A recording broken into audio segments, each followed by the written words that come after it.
বিসমিল্লাহির রহমানির রহিম। জাতীয় কবি কাজী নজরুল ইসলাম ইনস্টিটিউট আয়োজিত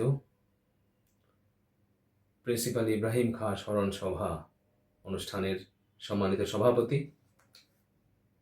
জাতীয় কবি কাজী নজরুল ইসলাম ইনস্টিটিউটের সম্মানিত নির্বাহী পরিচালক, বিশিষ্ট কবি কথা সাহিত্যিক জনাব লতিফুল ইসলাম শিবলি, মঞ্চে উপবিষ্ট আজকে সভার প্রধান অতিথি সংস্কৃতি বিষয়ক মন্ত্রণালয়ের উপসচিব জনাব মোহাম্মদ খালেদ, উপস্থিত আছেন মঞ্চে নজরুল ইনস্টিটিউটের সম্মানিত উপপরিচালক জনাব সুবর্ণা শিরিন, মঞ্চের সামনে উপবিষ্ট আছেন বিশিষ্ট নজরুল সঙ্গীত শিল্পীবৃন্দ, নজরুল ইনস্টিটিউটের সম্মানিত নজরুল সঙ্গীতের শিক্ষার্থীবৃন্দ, উপস্থিত আছেন সম্মানিত সুধীবৃন্দ। সবাইকে শুভ অপরাহ্ন, আসসালামু আলাইকুম ওয়া রাহমাতুল্লাহি ওয়া বারাকাতুহু। আজকে যে মহান ব্যক্তিত্বকে স্মরণ করে এই অনুষ্ঠানটির আয়োজন করা হয়েছে, তার সম্পর্কে কিছু বলবার মতো যোগ্যতা বা ধৃষ্টতা আমার নেই। আমি এক কথা এটাই বলতে পারি, তিনি অনেক বড় মাপের একজন মানুষ। তিনি আমাদের জাতির ইতিহাসের একজন অন্যতম কাণ্ডারি, আমাদের দায়িত্বশীল একজন অভিভাবক প্রিন্সিপাল ইব্রাহিম খাঁ। তার সম্পর্কে কয়েকটি কথা দিয়ে আমি শুরু করতে চাই। উপমহাদেশের ব্রিটিশ বিরোধী সক্রিয় সৈনিক, প্রখ্যাত শিক্ষাবিদ, গণ ও নারী শিক্ষা বিস্তারক, উদার ও অসাম্প্রদায়িক রাজনীতিক, বিশ্ব পর্যটক, শিশু তৌশিক সাহিত্যিক, বহু গ্রন্থ প্রণেতা, সার্থক অনুবাদক, সমাজ সংস্কারক, মানব হিতৈষী, বাংলাদেশের অন্যতম স্বপ্নদ্রষ্টা, বাংলা ভাষাপ্রেমী, জুতাহীন অতিথিদের মহান মেজবান, হৃদয় সম্রাট, অপাপবিদ্ধ প্রিন্সিপাল ইব্রাহিম খাঁ। তার সম্পর্কে মোটা দাগে যদি বলি তাহলে এইভাবে বলা যায়: 15.16 আনা শিক্ষাবিদ, 14 আনা সাহিত্যিক, 12 আনা সমাজ সংস্কারক, 10 আনা সুরসিক মজলিসি, 8 আনা গার্হস্থ্য বা বৈষয়িক, 6 আনা রাজনীতিক, 4.25 আনা পর্যটক এবং মাত্র 2 আনার ব্যর্থ সুন্দর একজন মানুষ প্রিন্সিপাল ইব্রাহিম খাঁ। আমাদের জাতীয় কবি কাজী নজরুল ইসলামের সাথে ছিল তার অত্যন্ত গুরুত্বপূর্ণ মেলবন্ধন, ঘনিষ্ঠ সম্পর্ক।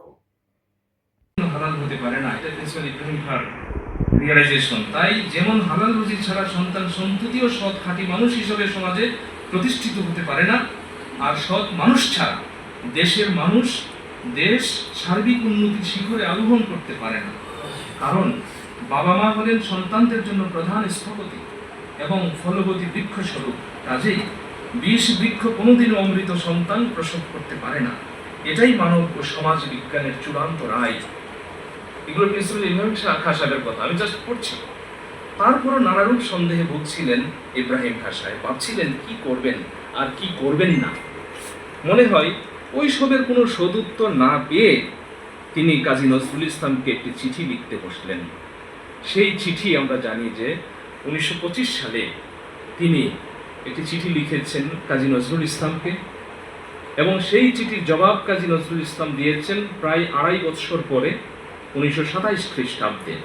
এই যে প্রিন্সিপাল ইব্রাহিম খাঁ সাহেবের দেওয়া চিঠি এবং কাজী নজরুল ইসলামের দেওয়া উত্তর, এই যে দুটি চিঠি শুধু বাংলা সাহিত্যের যে বড় সম্পদ তা নয়। এই দুটি চিঠি আমাদের ইতিহাস ঐতিহ্য এর যেমন ধারক, পাশাপাশি আমাদের ভবিষ্যৎ কি হওয়া উচিত, আমাদের কি করা উচিত কি করা উচিত না, সত্যিকারের অভিভাবক কেমন হতে হয়, এই দিক নির্দেশনাগুলো রয়েছে এই তাদের চিঠি চালাচালির মধ্যে। এবং আমরা তার প্রতি বিশেষভাবে কৃতজ্ঞতা জ্ঞাপন করি আরও একটি কারণে, যে কাজী নজরুল ইসলাম জীবনে আনুষ্ঠানিকভাবে একটি মাত্র চিঠি লিখেছিলেন। এই সেটি হলো প্রিন্সিপাল ইব্রাহিম খাঁ সাহেবের। এটা প্রকাশের উদ্দেশ্যে আর দ্বিতীয় কোনো চিঠি তিনি লিখেননি কাজী নজরুল ইসলাম। তাহলে এই চিঠিটি তিনি কে লিখিয়েছেন? প্রিন্সিপাল ইব্রাহিম খাঁ সাহেব লিখিয়েছেন আসলে কাজী নজরুল ইসলামকে দিয়ে।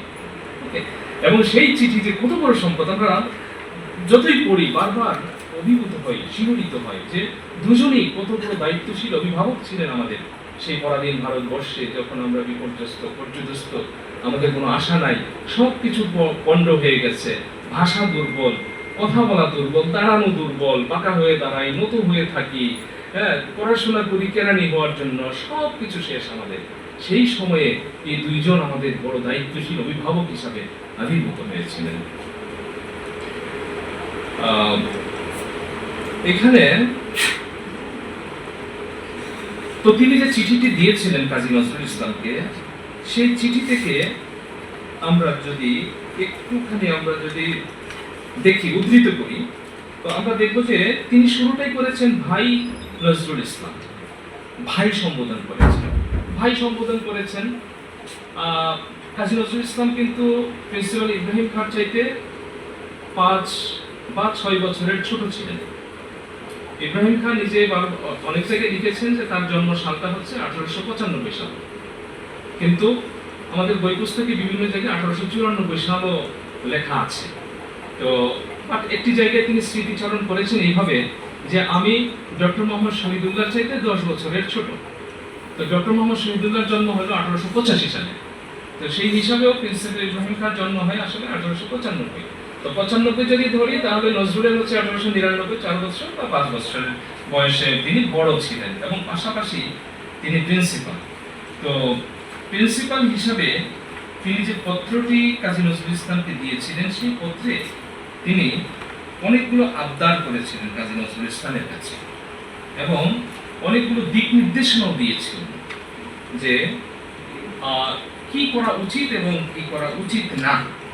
তো এখন মুশকিল হচ্ছে কাজী নজরুল ইসলাম তো উপদেশ শোনার লোক না, সোজা কথা, যে তিনি নিজের বিচার বিবেচনায় তিনি চলেন, এবং কখনোই কারোর উপর নির্ভরশীল না।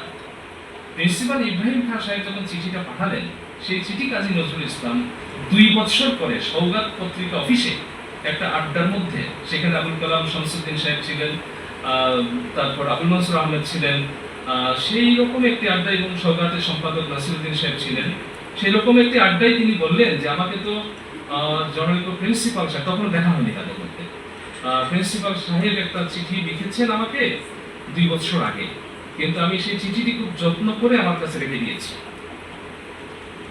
তো 2 বছর, প্রায় 2.5 বছর আগে চিঠি খুব যত্ন করে রেখে দিয়েছেন। সবাই খুব কৌতূহলী হয়ে উঠলো যে কি সেই চিঠি, আপনি একটু পড়েন, আমরা সবাই শুনবো। তো বললো যে হ্যাঁ, এই চিঠিটি আমি আপনাদের সবার সামনে পড়ব, এবং এই চিঠির একটি উত্তর আমি লিখব, কারণ এই চিঠির উত্তর যদি আমি না লিখি তাহলে অনেক বিষয় হয়তো অমীমাংসিত থেকে যাবে, সেই কারণে এই চিঠির জবাব আমাকে দিতে হবে।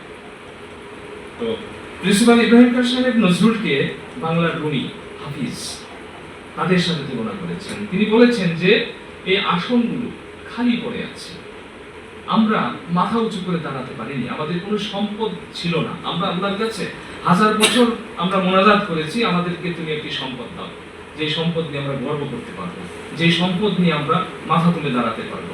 তো আল্লাহ সেই দোয়া আমাদের কবুল করেছেন, সেই সম্পদ আমরা পেয়েছি, সেই সম্পদটির নাম হচ্ছে কাজী নজরুল ইসলাম।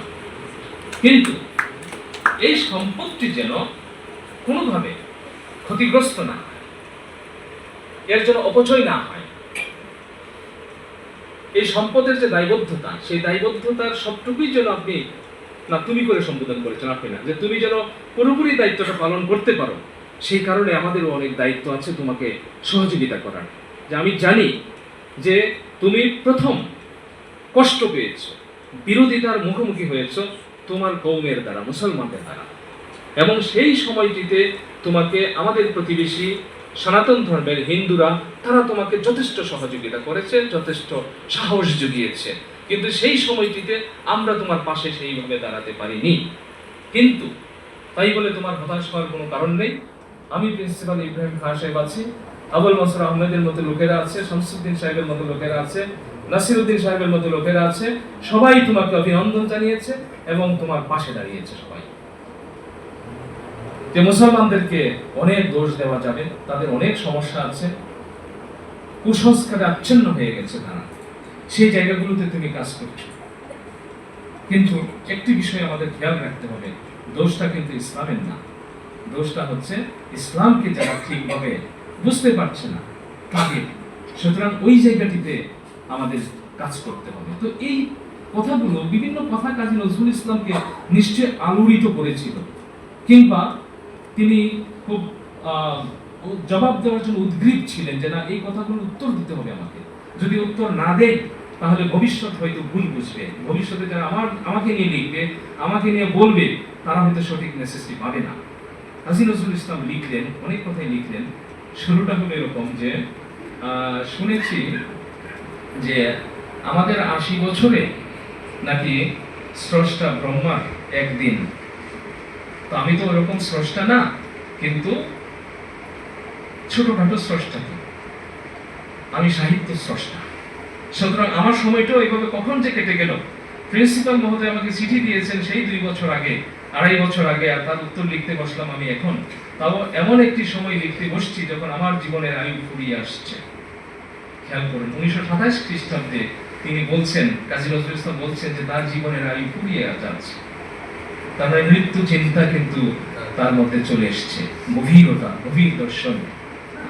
তো সেই কারণে উনি বললেন যে আমি তবে এই ২.৫ বছরে আমি কারোর কোনো পত্রের জবাব দিয়েছি বলে আমার শত্রুরাও বলতে পারবে না। তো সেই কারণে আপনি এই জেনে খুশি হতে পারেন যে আমি প্রথম আপনার চিঠির জবাবে আমি দিচ্ছি। তো কাজী নজরুল ইসলাম বললেন যে দেখুন, যে ইসলামের যে মহান আদর্শ, তার যে মানবতাবাদ, তার যে গণতান্ত্রিক চেতনা, যে সর্ব মানুষকে ধারণ করার যে স্পিরিট, সেইগুলোকে নিয়ে শুধু কাব্য নয়, মহাকাব্য সৃষ্টি করা সম্ভব। কিন্তু সেটি আমরা করিনি।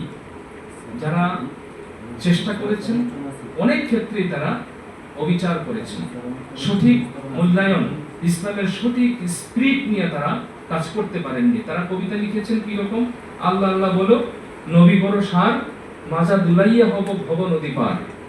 এরকম কবিতা ইসলামকে নিয়ে লেখা হয়েছে। প্রিন্সিপাল সাহেব, আপনি কি বলবেন? সেই সাহিত্য তো আমি রচনা করব না, আমি কোনো ধর্মীয় সাহিত্য রচনা করতে আসিনি, কিন্তু যেখানে যা কিছু ভালো আছে সবকিছু নিয়ে আমি একটি সুন্দর পৃথিবী করতে এসেছি। তিনি ধন্যবাদ, অভিনন্দন জানিয়েছেন এই একটি চিঠিতে প্রিন্সিপাল ইব্রাহিম খাঁ সাহেবের প্রতি, যে মুসলমানদের কাছ থেকে আপনি যেমনটি বলেছেন যে অনেক বিরোধিতার সম্মুখীন আমি হয়েছি, এবং সনাতন ধর্মাবলম্বীদের কাছ থেকেও হয়েছি। তারা বলেছে জবন, এরা বলেছে কাফের, কিন্তু মুসলমানদের তরুণ নেতা প্রিন্সিপাল ইব্রাহিম খাঁ সাহেবরা যেভাবে আমার পাশে দাঁড়িয়েছেন, তাতে করে ওই নিন্দুকের কাঁটা অনেক নিচে তলিয়ে গেছে। বরং আগামী দিন হবে প্রিন্সিপাল ইব্রাহিম খাঁ সাহেবরা এই যে আমাদের জাগরণের পতাকা, সেই জাগরণের পতাকা ধারণ করে তারাই জাতিকে সামনে এগিয়ে নিয়ে যাবেন। তো সেই কথাগুলো কাজী নজরুল ইসলাম বলতেন তার ওই চিঠির মধ্যে। তো যেটা বলছি আমি, যে প্রিন্সিপাল ইব্রাহিম সাহেব তিনি এত বড় মাপের একজন মানুষ। দেখুন, তিনি কিন্তু অনেকগুলো শিক্ষা প্রতিষ্ঠান সরাসরি প্রতিষ্ঠা করেছেন, প্রতিষ্ঠা করবার ক্ষেত্রে সহযোগিতা করেছেন, এবং আমি খুব বিস্মিত হয়েছি একটি তথ্য জেনে যে আমাদের এই অঞ্চলে সর্বপ্রথম নারী শিক্ষার জন্য তিনি শিক্ষা প্রতিষ্ঠান স্থাপন করেছেন। প্রথম ব্যক্তি তিনি, যিনি নারীদের জন্য আলাদা করে শিক্ষা প্রতিষ্ঠান গড়ে তুলেছেন টাঙ্গাইলে। কিন্তু নারী আন্দোলনের বিষয়টি যখন আসে, নারী জাগরণের বিষয় যখন আসে, তখন কিন্তু আমরা ওইভাবে প্রিন্সিপাল ইব্রাহিম খাঁকে স্মরণ করি না। আমার মনে হয় সেই জায়গাটিতেও আমাদের স্মরণ করবার দরকার আছে। এবং তিনি মানুষকে প্রচন্ড রকম ভালোবেসেছিলেন, এবং সেই ভালোবাসা থেকে তিনি তার জীবনে, একটা মানুষ যে জীবনে এত কাজ করতে পারেন, এত লেখালেখি করতে পারেন, তিনি কত বইয়ের লেখক, তিনি তারপরে কত রাজনৈতিক কর্মকাণ্ড বলি, আমরা সমাজ সংস্কারের কথা বলি, কোথায় নেই তিনি শিক্ষা সংস্কার, তারপরে প্রতিটি জায়গায় তিনি সফলতার সাথে ভূমিকা রেখেছেন। নজরুল ইসলাম, কাজী নজরুল ইসলাম সাহেব প্রিন্সিপাল ইব্রাহিম খাঁ সাহেবকে অ্যাপ্রিসিয়েট করে যে কথাগুলো লিখেছিলেন, আমি একটু পড়ি। যে কিন্তু ভাই, তাই বলে মুসলমানরা যে আমার কদর করেনি, এটাও ঠিক নয়। যারা দেশের সত্যিকার প্রাণ, সেই তরুণ মুসলিম বন্ধুরা আমায় যে ভালোবাসা, যে প্রীতি দিয়ে অভিনন্দিত করেছেন, তাতে নিন্দার কাঁটা বহু নিচে ঢাকা পড়ে গেছে। কাজী নজরুল ইসলামের কথা। প্রবীণদের আশীর্বাদ মাথার মণি হয়তো পাইনি, কিন্তু তরুণদের ভালোবাসা ও বুকের মালা আমি পেয়েছি। আমার জাতির, আমার ক্ষতির ক্ষেতে ফুলের ফসল ফলেছে এই তরুণদেরই নেতা ইব্রাহিম খাঁ, কাজী আব্দুল ওদুদ, আবুল কালাম শামসুদ্দিন, আবুল মনসুর আহমদ, ওয়াজেদ আলী, আবুল হোসেন। আর এই বন্ধুরাই তো আমায় বড় করেছেন। এই তরুণদের বুকে আমার জন্য আসন পেতে দিয়েছেন, প্রীতি আসন। ঢাকা, চট্টগ্রাম, নোয়াখালী, ফরিদপুরে যারা আমার গলায় মালা দিয়ে বরণ করলো, তারা এই তরুণদেরই দল। তো এইভাবে প্রিন্সিপাল ইব্রাহিম খান সাহেবের প্রতি কিন্তু তিনি কৃতজ্ঞতা জ্ঞাপন করেছেন। আরেকটি বিষয় হলো যে ওনার জীবনী যদি আমরা পড়ি প্রিন্সিপাল ইব্রাহিম খান সাহেবের, তাহলে আমরা দেখবো যে অনেকগুলো পত্র আছে, চিঠি আছে অনেকগুলো, এবং চিঠির মধ্যে কিন্তু ব্যক্তি মানুষকে বা তার সামগ্রিক সত্তাকে খুব ভালোভাবে বোঝা যায় যে মানুষটি আসলে কেমন ছিলেন। আমি যদি একটি জায়গায় আমি বলি, মাওলানা ভাসানী সাহেব, মজলুম জননেতা মাওলানা ভাসানী, তিনি প্রিন্সিপাল ইব্রাহিম খান সাহেবকে একটা অফার দিলেন। সেই অফারটি হলো যে ওনার প্রতিষ্ঠিত একটা শিক্ষা প্রতিষ্ঠানে প্রিন্সিপাল ইব্রাহিম খান সাহেব যেন প্রিন্সিপালের দায়িত্ব নেন। মাওলানা ভাসানী সাহেব চিঠি লিখলেন প্রিন্সিপাল ইব্রাহিম খান সাহেব। জবাবে তিনি লিখছেন, প্রিন্সিপাল ইব্রাহিম খান সাহেব লিখছেন যে মাওলানা ভাসানীকে উনি বলছেন যে আপনি কাকমারিতে লাইব্রেরি স্থাপন করবেন, টেকনিক্যাল স্কুল, পশু চিকিৎসালয়, কৃষি ফার্ম ইত্যাদি স্থাপন করবেন, এই সংবাদে সত্যি আমার চিত্ত উল্লসিত হয়ে উঠেছে। আপনি খবর দেওয়া মাত্র কাকমারি সন্তোষ আমি গেলাম, কি ভাবে শুনলাম, আমার সহযোগিতার আশ্বাস দিলাম। আমি যে সহযোগিতার আশ্বাস কাজে পরিণত করতে কেবল রাজি নয়, বরং উৎসুক। নিম্নরূপ পথে সেই সহযোগিতা করা আমার পক্ষে সম্ভব। দেখুন, স্পষ্টভাবে বলে দিচ্ছেন মাওলানা ভাসানী সাহেবকে যে আমি এইভাবে আপনাকে আমি সহযোগিতা করতে পারি। কি দেখুন, 1 নাম্বার, যে আপনার প্রত্যেক প্রতিষ্ঠানের ম্যানেজিং কমিটিতে আমাকে রাখতে হবে। প্রিন্সিপাল আমি হতে পারবো না, কারণ আরেক জায়গায় আমি প্রিন্সিপাল আছি। তাহলে 1 নাম্বার এটা হলো যে আপনার প্রত্যেক শিক্ষা প্রতিষ্ঠানে আমাকে ম্যানেজিং কমিটিতে রাখবেন। 2 নাম্বার, ম্যানেজিং কমিটির বাজেট সভায় আমি থাকবো, কারণ অর্থই হচ্ছে সমস্ত অনর্থের মূল। প্রত্যেকটি বাজেট সভায় আমি থাকবো। সাধারণত আমাকে ছাড়া কোনো বাজেট মিটিং যেন না হয়। এগুলো কিন্তু আমাদের জন্য লার্নিং। আমরা যারা অফিসে কাজ করি, চালাই, কিংবা সংসারও চালাই, আমাদের জন্য কিন্তু এগুলো শিক্ষণীয় যে কোন জায়গাগুলো আমাদের হাত দিতে হবে। 3 নাম্বার, প্রত্যেক প্রতিষ্ঠানের স্টাফ নিযুক্তির কাজে আমি শরীক থাকবো। রিক্রুটমেন্ট, প্রত্যেকটা রিক্রুটমেন্টে আমি যুক্ত থাকবো। দরখাস্তকারীদের দরখাস্ত দেখব, তাদের ইন্টারভিউ নিব, নিযুক্তির শর্ত ঠিক করব। তবে এই কাজগুলো আমি আপনাকে ছাড়া করব না, আপনাকে সাথে নিয়ে করব। দেখুন, দায়িত্বশীল একজন মানুষের দায়িত্ববোধের জায়গাটুকু কত বড়, যে প্রতিটি জায়গায় আমরা তো অনেক সময় ওই কমিটিতে আছে, ঠিক আছে আমার নাম আছে, খুব খুশি হলাম আমি, হ্যাঁ ঠিক আছে, আসলাম, একটা স্বাক্ষর করে চলে গেলাম, সম্মানী থাকে, সম্মানিত নিলাম, কিন্তু দায়িত্ববোধের বিষয় কিন্তু মাথায় নেয়।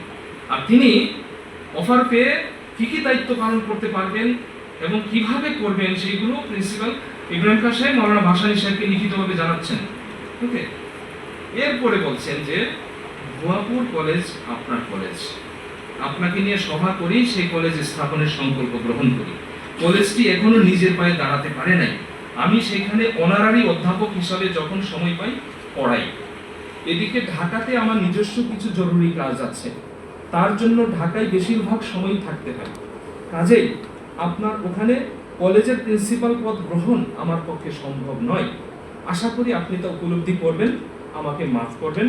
আপনার ওখানকার জন্য সার্বক্ষণিক লোক দরকার, আমাকে দিয়ে চলবে না। এই যে আমাকে দিয়ে যে চলবে না, আমরা কিন্তু এই জিনিসগুলো আমরা নিজেরা মানতে পারি না। সব জায়গায় আমি থাকতে চাই যে আমাকে ছাড়া হবে না, 10টা 20টা 100টা কমিটি আমাকে রাখতে হবে না। প্রিন্সিপাল ইব্রাহিম খান সাহেব দেখিয়ে গেছেন যে আপনি যেটা পারবেন কেবল সেখানে আপনি থাকবেন, অন্য কোথাও আপনি থাকবেন না, কারণ জবাবদিহিতার জায়গা আছে, দায়িত্ববোধের জায়গা আছে। এরপরে তিনি বলছেন যে আমার একটা কথা মনে হচ্ছে, 1 নাম্বার, কাকমারি প্রতিষ্ঠান সমূহ সম্বন্ধে আলোচনা করার জন্য ঢাকায় কোনো একটি অফিস থাকা দরকার।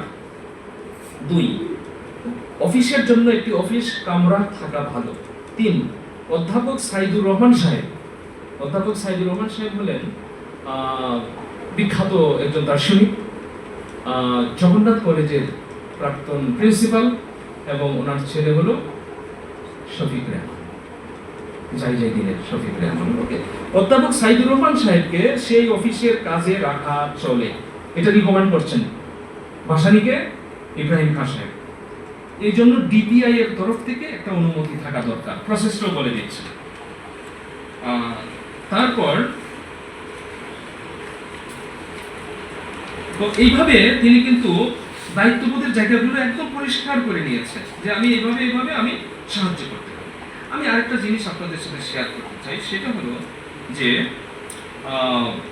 বাংলা একাডেমির তৎকালীন ডিরেক্টরকে তিনি একটা চিঠি দিলেন।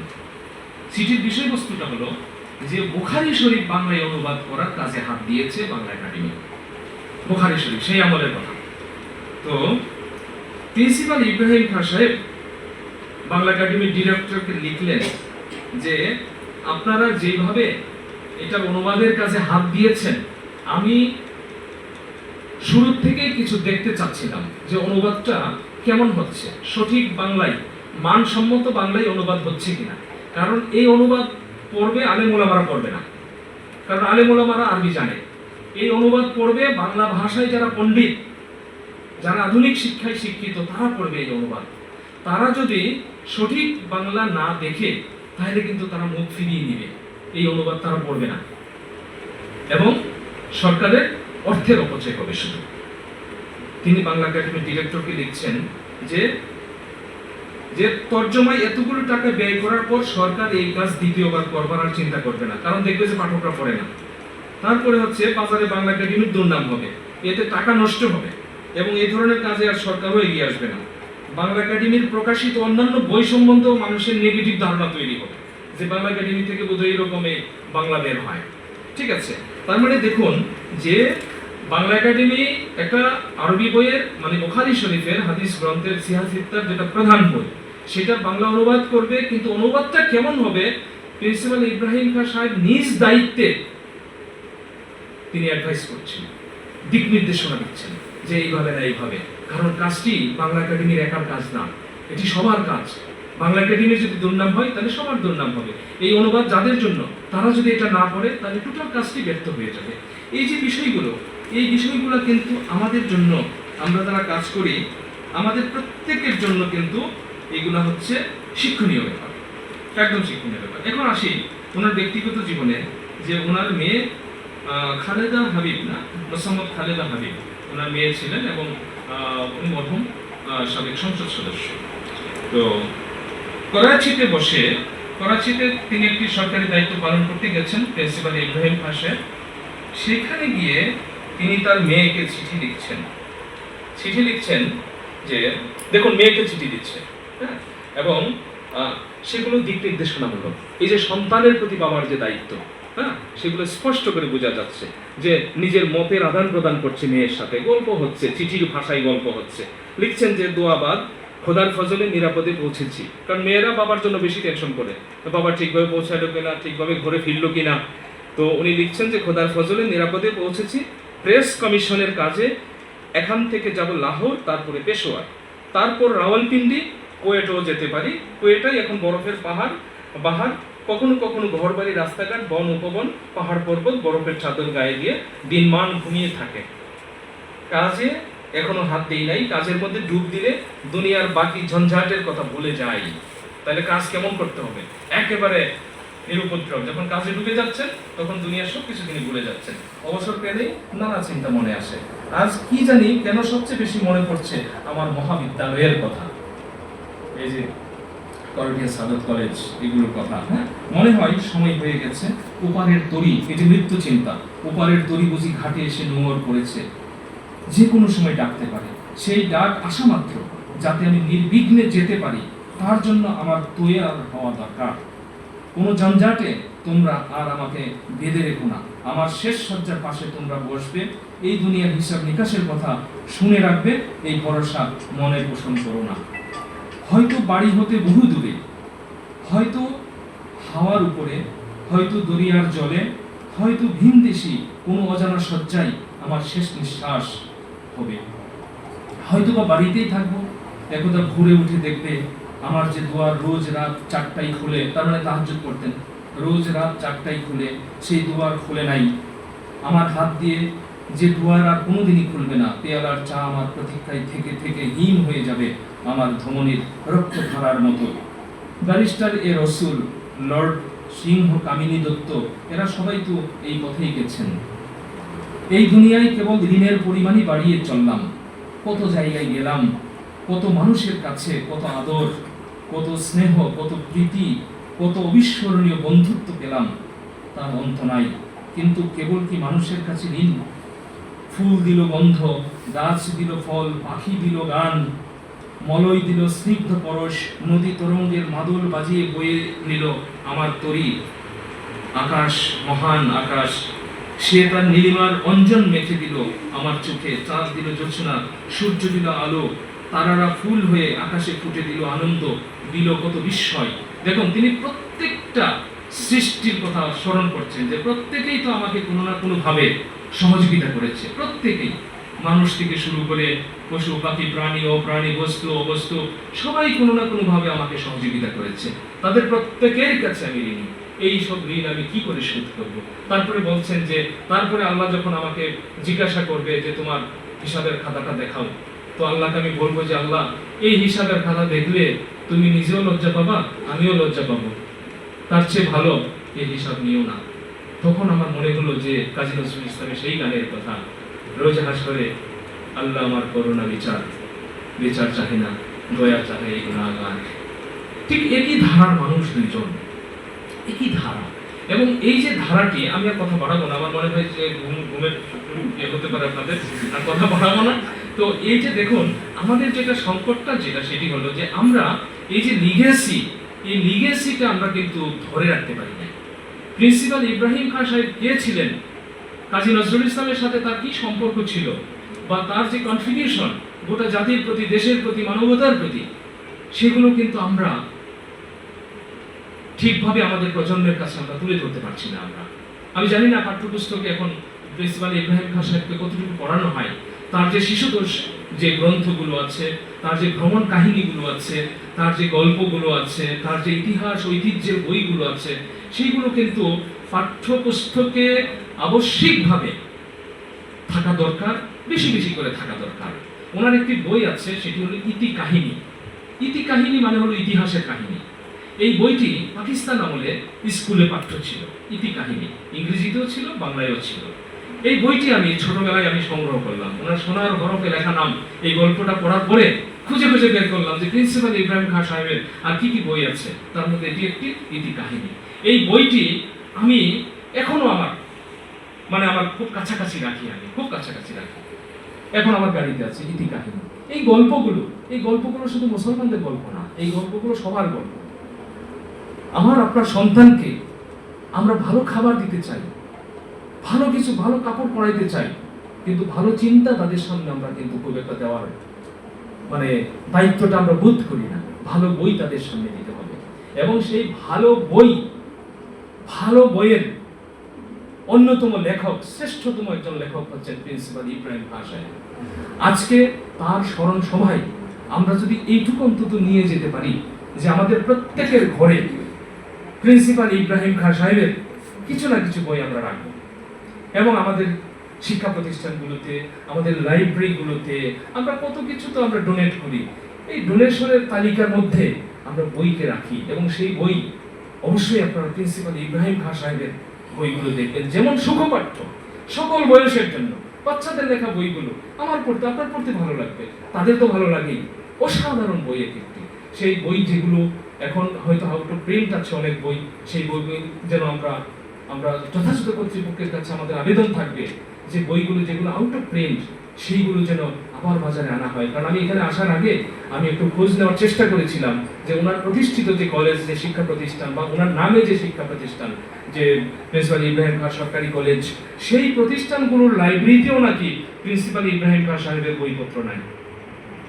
তার মানে জাতিগতভাবে আমরা কিন্তু একেবারেই যাদের কাছে আমরা ঋণী, যাদের কারণে আমরা একটি সুন্দর সমাজ পেয়েছি, একটি সুন্দর দেশ আমরা পেয়েছি, তাদের প্রতি আমরা কিন্তু দায়িত্বশীল আচরণ আমরা এখনো করতে পারছি না। সেই জায়গায় আমার আবেদন থাকবে সবার প্রতি যে আমরা প্রিন্সিপাল ইব্রাহিম খান সাহেবকে আমরা যেন আমাদের সন্তানদের কাছে তুলে ধরি, আমার প্রজন্মের কাছে যেন আমরা তুলে ধরি, আমার সমাজের কাছে যেন আমরা তুলে ধরি। আজকে জাতীয় কবি কাজী নজরুল ইসলাম ইনস্টিটিউট যে আদর্শকে স্থাপন করেছে, যে প্রিন্সিপাল ইব্রাহিম খাঁ স্মরণ সভা, আমি এই জন্য ইনস্টিটিউট কর্তৃপক্ষের প্রতি, বিশেষ করে নির্বাহী পরিচালক মহোদয়ের প্রতি কৃতজ্ঞতা জ্ঞাপন করছি। প্রিন্সিপাল ইব্রাহিম খাঁ সাহেব একটা বিশাল সমুদ্রের নাম, আমরা যেদিকে তাকাবো সেদিকে তাকে দেখতে পাবো। আসেনি তখনে হাওয়া গজল গাওয়া, হ্যাঁ তাই না, বাগিচাই বুলবুলি তুই ফুল শাখাতে দিস আজি দোল। এই যে দক্ষিণ হাওয়া, এই দক্ষিণ হাওয়া তো ইব্রাহিম খাঁর দক্ষিণ হাওয়া, তাই না?